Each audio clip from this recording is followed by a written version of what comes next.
All right. Good morning, everybody. Welcome to Early Morning Crypto Talk. Bitcoin Brandon here from overcast and rainy Los Angeles, California. Go ahead and type in the chat box where you're listening in from, and make sure you hit the thumbs up button on the YouTube channel.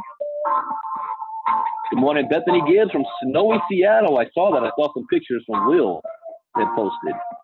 Look pretty, but glad I'm not there. Good morning, Lorna Vasquez. Shane West from Chicago. Tony Pinkston. Make sure you hit the thumbs up button on the YouTube channel. Good morning, Court Gomes from sunny Florida.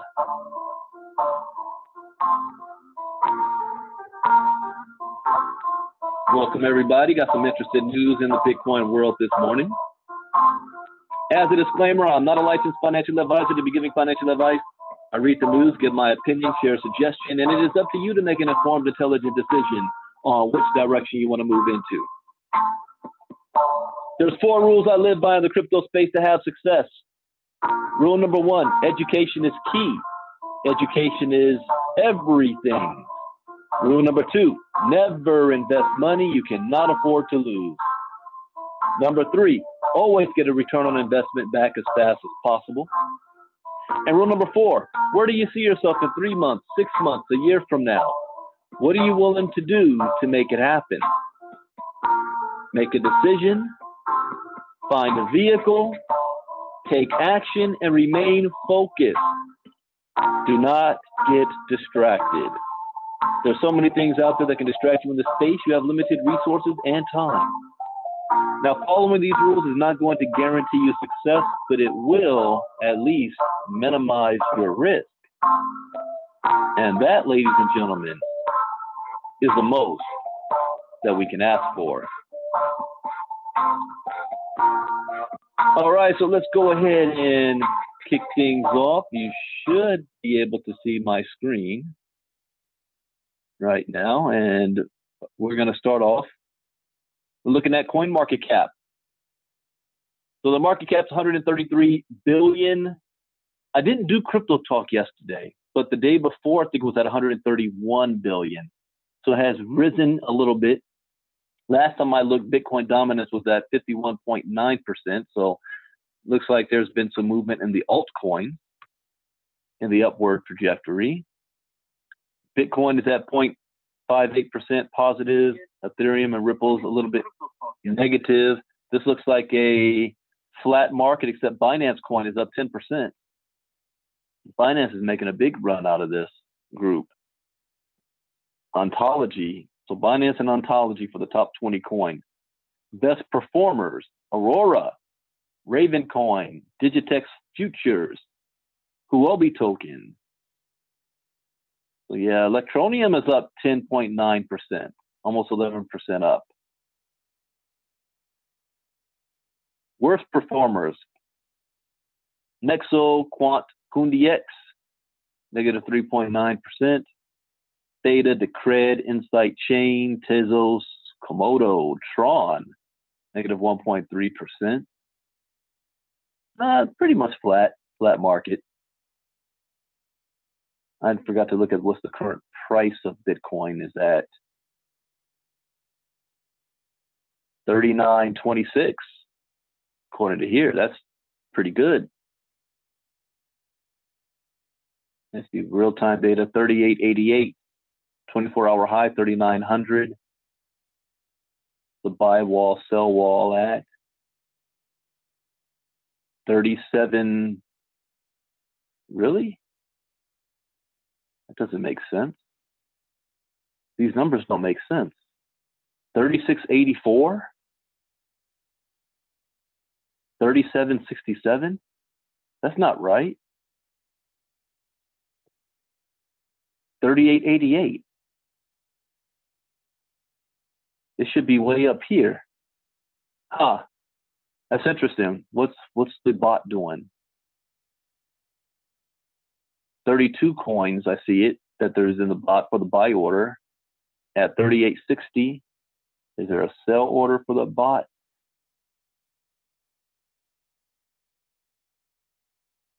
So the bot's doing something interesting. Normally it's at 40 Bitcoin. Now it's only at 32 Bitcoin. It's a buy order. They're not selling again. Huh. Something's going on. Well, this may just be Poloniex. Who knows?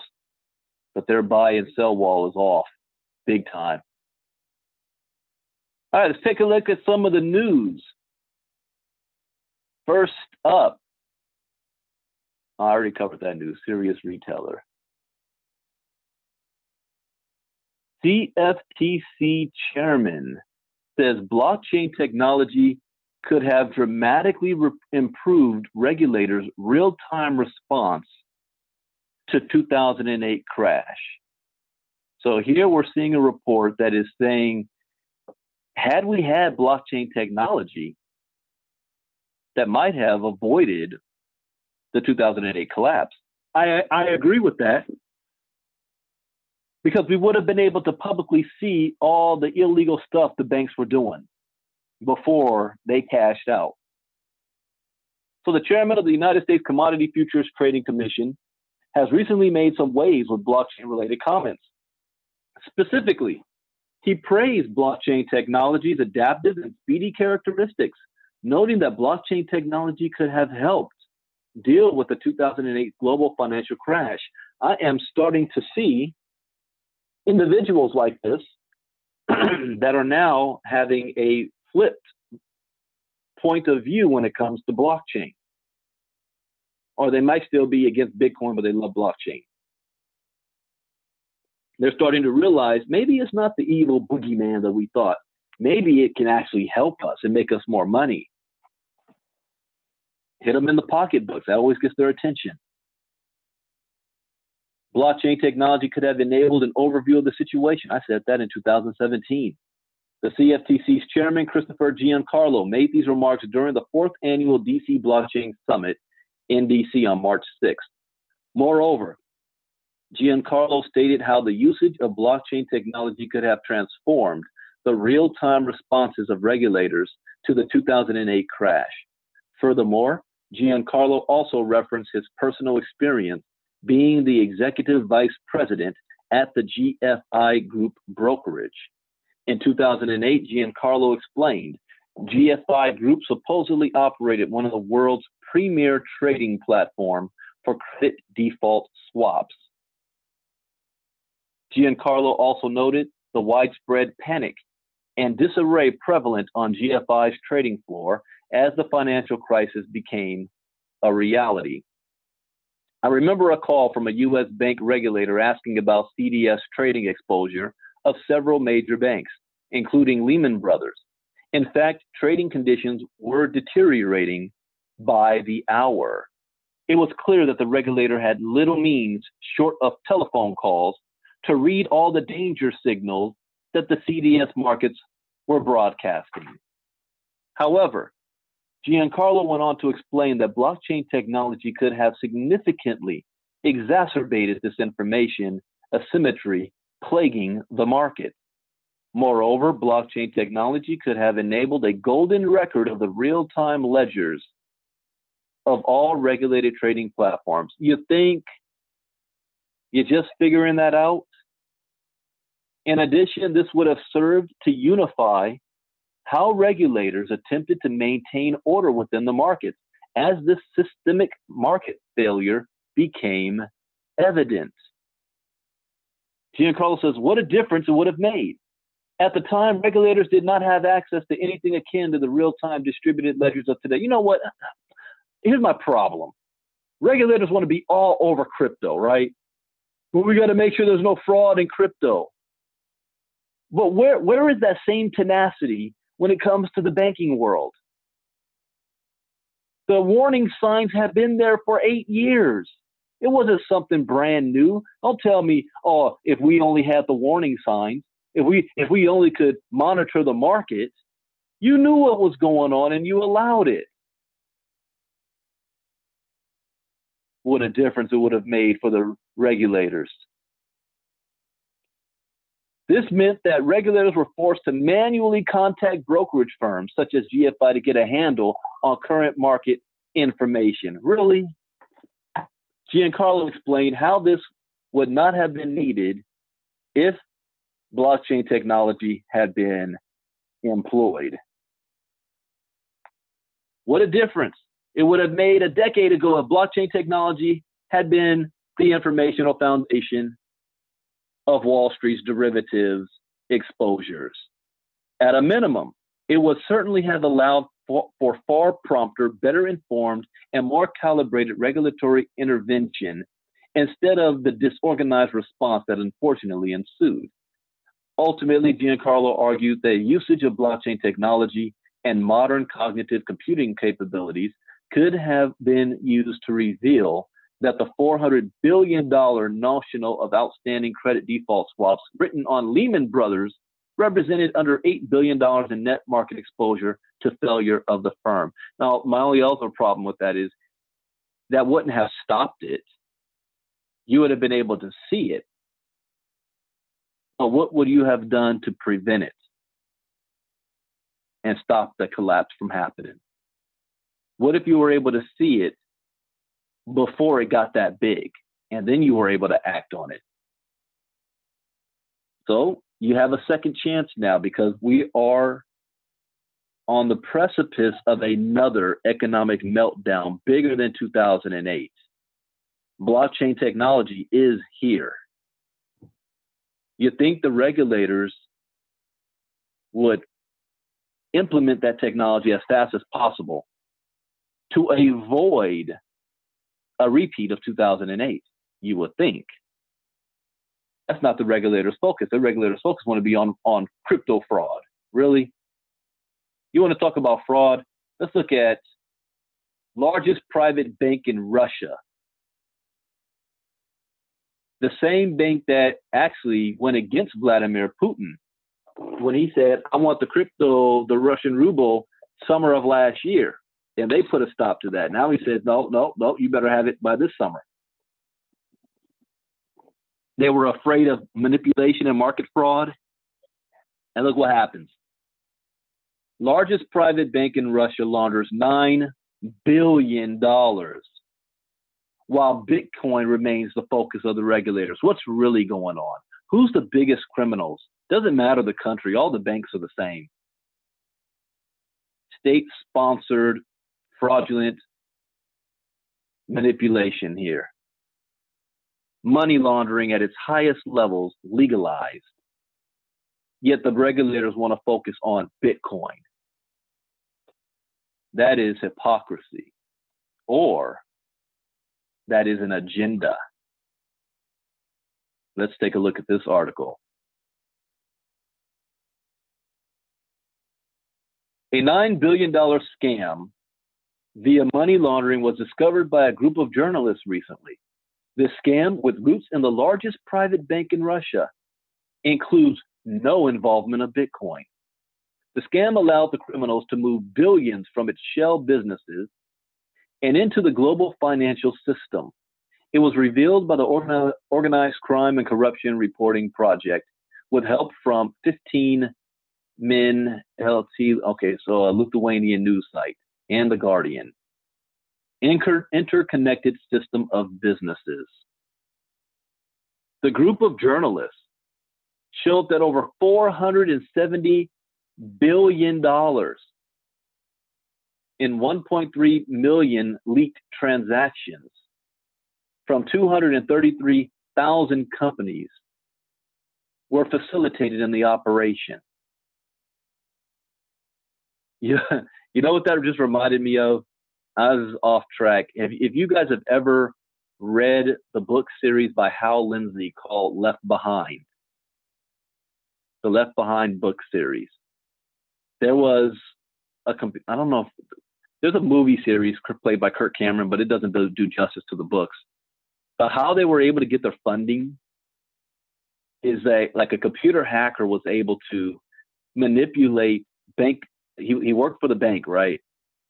And he found a way to do millions of small transactions. We're talking penny transactions that went unnoticed because there were penny transactions that rediverted those pennies into a different account. And when you added those pennies up, it turned into millions of dollars. And the banks had no clue it was even going on. See, if he tried to move millions in one time, then you're going to get caught by the system. But if you do millions of microtransactions, it slips through underneath, the radar. Well, that was a book. You telling me here that they had 1.3 million transactions from 233,000 companies to move $470 billion.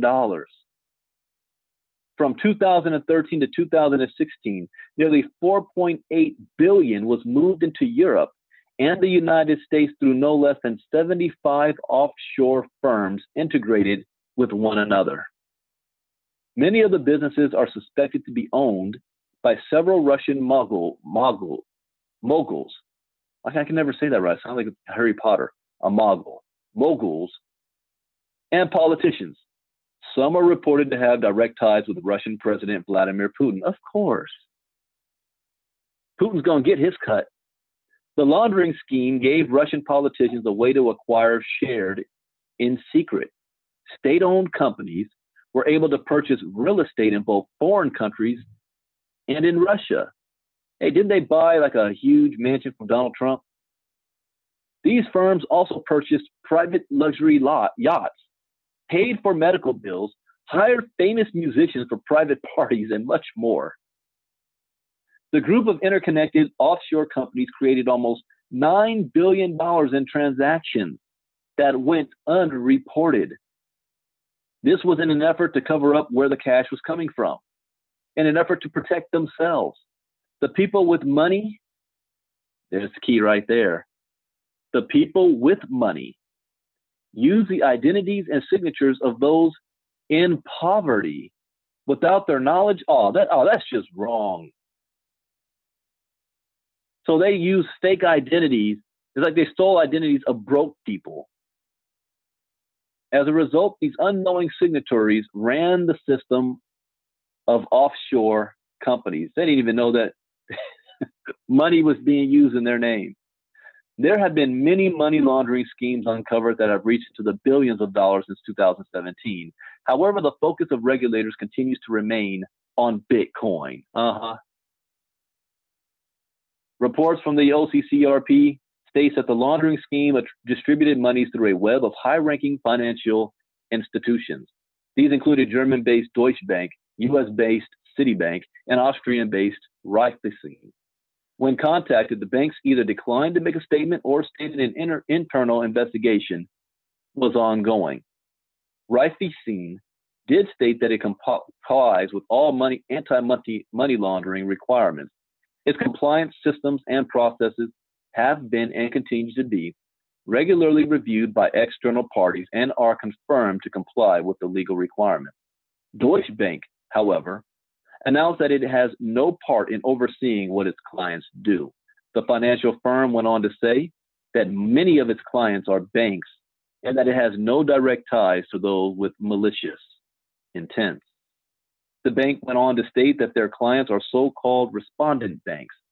It is first and foremost the task of the respondent bank to check its customers in accordance with the applicable Know Your Customer regulations. Now, they're real big on that in the crypto space, but they just turn the blind eye when it comes to the banks.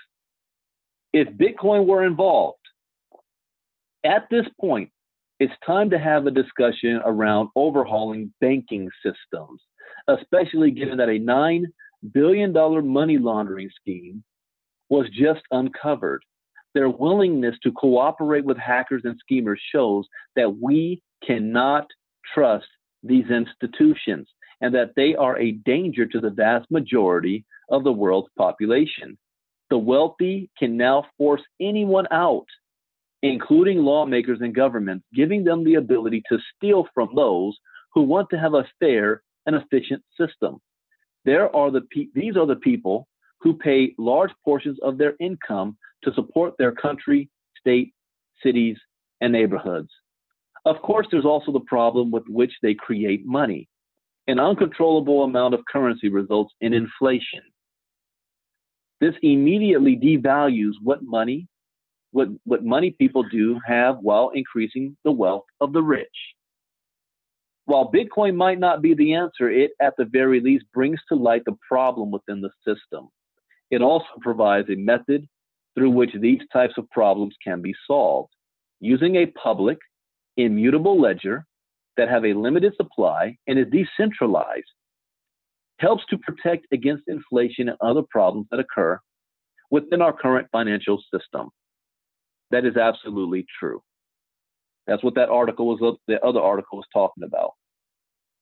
Now, I want to lead into this one here. The promising future of blockchain in business. So we heard one report on what the blockchain can do for the banking world. I showed what the problem is, rampant money laundering in the banking world due to no oversight, no regulation. They don't care. They're all in on it. And how the blockchain can stop that. But what can the blockchain actually do for business? Did I post this link? Yeah, why is it not showing up on my other computer? Oh, there we go. Okay. The consulting firm Deloitte, which employs more than 250,000 people and is the fourth largest private company in the United States, recently undertook a survey of more than 1,000 blockchain savvy executives. Stop right there. What have I been saying for the last 2 years? For those who do not believe that Bitcoin is real, they don't understand blockchain technology, and biggest is they don't think it's going to have an impact on their life. I say it in all my KGX presentations. We got one tonight. I'm going to say it again tonight. That you may not think it's going to impact you until you wake up one morning, you start driving around, and you're going to see Bitcoin ATMs all over the place. You're going to go into Starbucks, you're going to see we now accept Bitcoin or crypto payments to buy your coffee. And worse yet, you're going to go into your job, and your job is going to say, we're going to start paying your salary in crypto. But the way most people are going to get involved in crypto is not by choice. It's going to happen because they have no choice. They're going to go buy their latest native cell phone from Android or Apple, and that new cell phone is going to have crypto all over it. They're going to go into their job like Deloitte that employs 250,000 people, a lot of which probably never heard of blockchain technology. And next thing you know, the companies they work for are using the technology. They're investing in the technology. They're investigating the technology. Ultimately, they will be using the technology, and you're going to be working for those companies. It's like I read Nostradamus, and every month we're seeing these things come true. The results of the survey were surprisingly positive and indicate that in the coming years, blockchain technology is going to be heavily integrated into the global business market. Do you think my broke cousin Pookie's going to be able to stop that just because he don't believe in it? In the next coming years, we have a small window of opportunity to take advantage of this right now. Summarized below are the reports from our most noteworthy findings, although the document can be read in its entirety. All right, so here's some noteworthy things in the report. Blockchain investment in the coming year, 2019. Oh, I'm paying close attention. When asked how much their companies plan to invest in blockchain technology in the coming year, only 5% of the executives who responded said they had no investment plans. Whoa. Whoa. Only 5%. On the other hand, 16% said that their companies, whoa, this is executives, okay? This is executives. 95% of all the executives have a 5-year plan to bring blockchain technology into their company. Do you guys see that? 95%. On the other hand, 16% said that their companies plan to invest 10 million or more. 23% from 5 to 10 million, and 26% from 1 to 5 million. How much are you investing or planning on in your own household? When asked about the advantages of blockchain over existing systems, 32% of the respondents cited increased speed as a deciding factor. 28% responded that blockchain represented new business models and revenue sources, and 21% expected blockchain to provide greater security. Only 2% of the executives polled believe that blockchain failed to offer any advantages over legacy systems. You see that? Only 2%. Those 2% are going to go the way of Blockbuster. They're not going to be in business for very long. And when they read this report and realize that they're in the 2%, they want to stay in business, guess what they're going to do? Like it or not, they're going to adapt just like everybody else if they want to stay relevant. Mainstream adoption of blockchain in business. Although many commentators delight in exposing the shortcomings of existing blockchain projects, the executives polled took a more optimistic view. 84% said that they agreed with the statement that blockchain technology is broadly scalable and will eventually achieve mainstream adoption. Stop right there. That is a quote.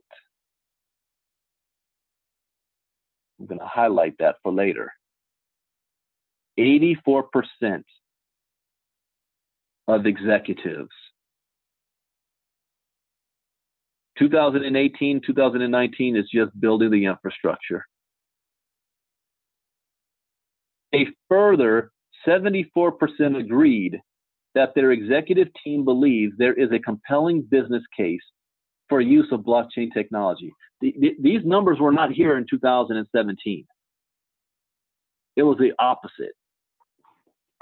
Surprisingly, when asked which sectors would be most disrupted by blockchain technology, 73% of respondents believed that blockchain would disrupt the automotive industry. Really? 73%. And 72% agreed that the oil and gas industry. Wow. I wouldn't have put those two as a top, in my opinion, but 73% of the executives believe so. Only 64% of those polled thought that financial service companies would be disrupted. That is very interesting. I'm learning something new here. I get excited when I learn something new. Replying to a question about which blockchain use cases they were focusing on, the three most popular answers were supply chain, Internet of Things, and digital identity. Has nothing to do with finances. That's why I said the other time that Bitcoin is going to survive side by side with fiat currency. But let's back up a bit. So, automotive industry and gas industry. So gas industry, you can put that in utilities. Gas and electricity. Electricity. Blockchain, disrupting the electricity industry. What project are we invested in right now that is covering the electricity industry in crypto? Oh, I don't know, green. Hold your coins. The greatest barrier to entry. Oh, this is interesting. What do I always say? That there is no barrier of entry for the average person getting into crypto. So what do the executives say is the greatest barrier to entry? So according to the executives, the greatest barrier to entry is regulation or lack thereof. Presumably, companies are hesitant to invest millions of dollars into a technology that could be declared illegal or heavily regulated in the future. While it is unfortunate that delayed regulation is holding the industry back, it is also encouraging to know that once a clear regulatory framework is in place, the largest hurdle to investment will be gone.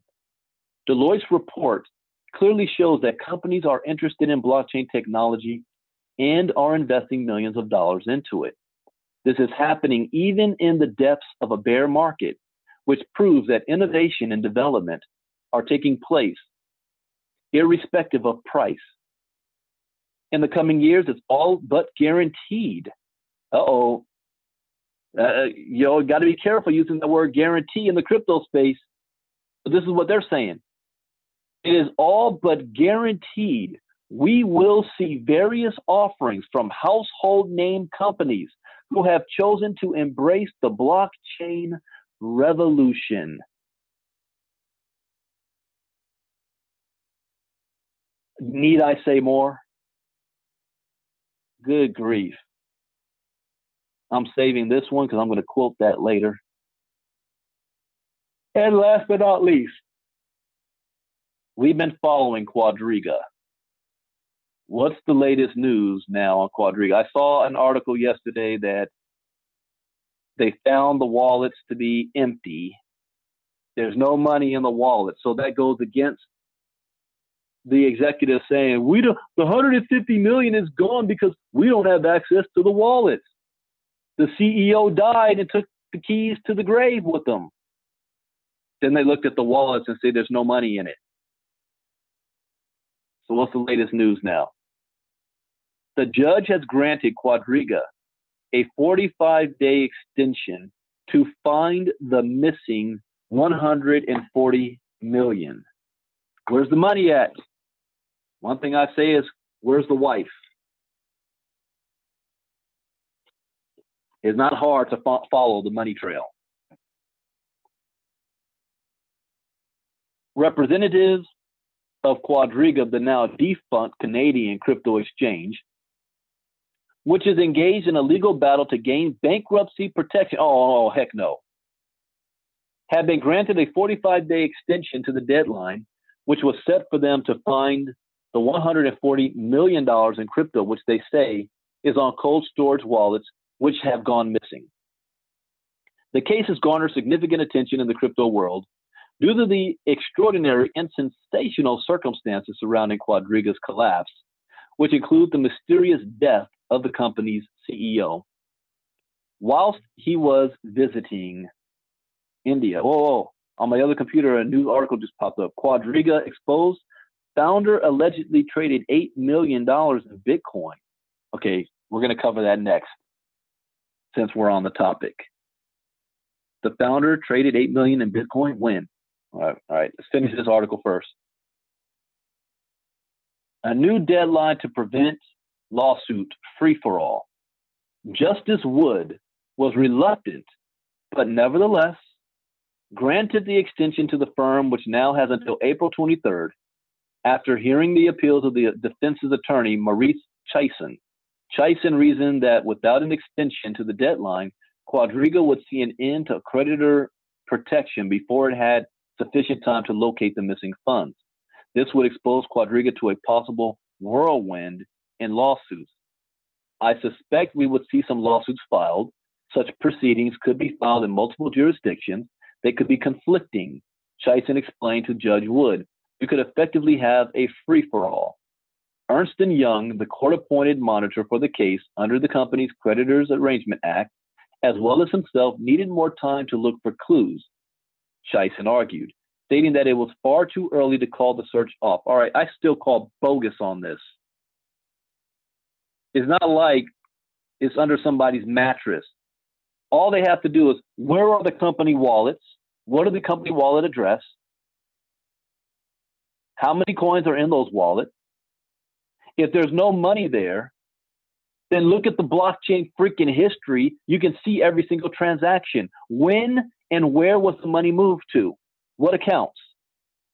Follow the freaking trail. It doesn't take 45 days to do that. Some dude on Reddit can do it in 24 hours. In fact, they're begging to do so. Give us those wallet addresses. It's public. We could find out ourselves. You don't need 45 days. Maybe we'll find them quickly. Maybe we won't. It is far too early to tell whether all of these efforts are going to fail. We owe it to everybody in the process to go on as long as it's reasonable. Dude died in December. You didn't report it until January. You were in financial problems all through 2018. Stop the BS. Quadriga's new appointment, Chief Resurrecting Officer. Quadriga will, it looks like, be making a new appointment in its management. The creation of the position of Chief Resurrecting Officer was a move supported by both Chasen and ENY's representative Elizabeth Pilon. Justice Wood has also given his approval. The creation of the position is due to the uneasiness of Jennifer Robertson, the widow. Oh, okay. Here she is. Let me read this slowly. The creation of the position is due to the uneasiness of Jennifer Robertson, the widow of CEO Gerald Cotton, who explained she does not have any experience of running a cryptocurrency firm. What? She thought that she could still run the firm? Whilst Justice Wood pointed out correctly that she runs her own multi-million-dollar property management firm. Oh, this story is just getting better and better. So she's not just some lonely housewife that had a rich husband, so she didn't have to do nothing all day. It turns out that she runs her own multi-million-dollar property management firm. You don't think she knows how to move money around? This is just getting better and better. All right, let me keep going. Let's see what I can learn here. So even though she runs her own multi-million-dollar property management firm, the negative publicity as well as her relationship with the deceased CEO could be a conflict of interest point in the case. Describing the appointment as another cost, another burden, Judge Wood nevertheless agreed to the appointment. The candidate is yet to be announced. Conspiracy theories surround the case. The Quadriga case has garnered a significant amount of conspiracy theories due to the sensational circumstances. Why is everybody blowing me up right now? Something happening again? It always happens when I'm going live. Anyways, the Quadriga case has garnered a significant amount of conspiracy theories due to the sensational circumstances which surround the case. The mysterious death of the CEO, who supposedly was the only person with the knowledge of the wallet's locations and private keys, is certainly the stuff of holiday crime novels. The sensation was compounded when some missing cold storage wallets on Earth were discovered to be empty. This has prompted many to speculate about the case, including theories that it has been a front for an exit scam. Very first article I read on this, I called it an exit scam. Controversy has also gathered around Jennifer Robertson, who is suspected of gaining monetarily through the exchange's collapse. Of course she did. She's the wife. Whatever the outcome of this case, it serves as another warning to those using exchanges for any kind of asset storage. Don't do it. Use your own wallet. That is true. But new news came out. It's on CCN, so I'm going to pull that up. Let's see. Dow plummets 250 points as Europe floods economy with cheap loans. Canada schemes to launch audits against Bitcoin tax evaders. Uh-oh. Donald Trump will strike back hard on China's spying. Dow braces for fourth straight beating. $500 million Disney heiress is right about overpaid CEOs. Okay. 95% of Brits don't own crypto. 3 core funnel. Where's the article? It just popped up on my other computer. It was CCN. Crypto ABC coin skyrocket 65%. Trump calls Apple Tim. He called Tim Cook Tim Apple. Oh, that's funny. Where is it? It just popped up. Let me refresh.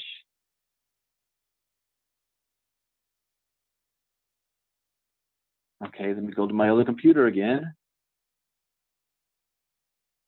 and pull up the link.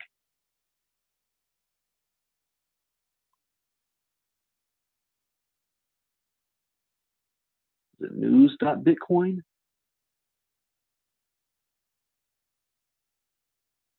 Wow, I thought it was CCN. Let's see if it's news.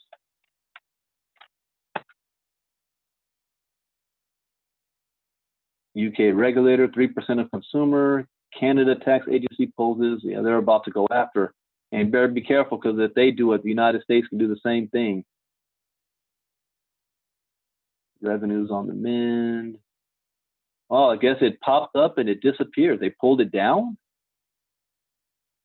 Well, that was very fast. Well, I should have opened it on my other computer.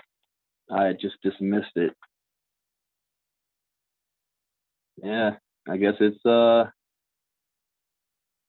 now. We'll wait to see if something pops back up later on.